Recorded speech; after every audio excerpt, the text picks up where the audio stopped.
जेकर नाथ भोलेनाथ उ अनाथ कैसे होई।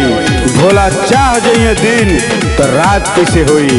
हर हर महादेव। बटे सवख पूजब चरनिया बाबा आवतनी गुप्ता धमिया गुप्ता धमिया। बटे सवख पूजब चरनिया बाबा आवतनी गुप्ता धमिया।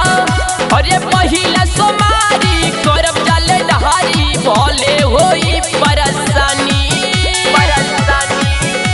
नजरिया फेरती भोले दानी।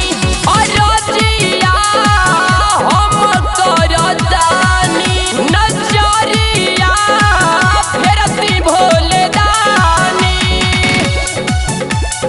आवतानी गुप्ता धमिया। प्रेम से बोले बाबा बैजनाथ की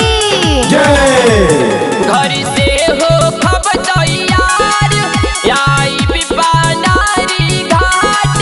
घर से हो खब तैयार आई बिपानारी घाट।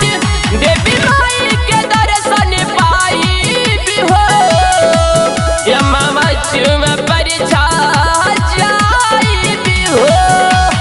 महिमा महानी बा जनक संसार बा गुजी रहल बा काशी।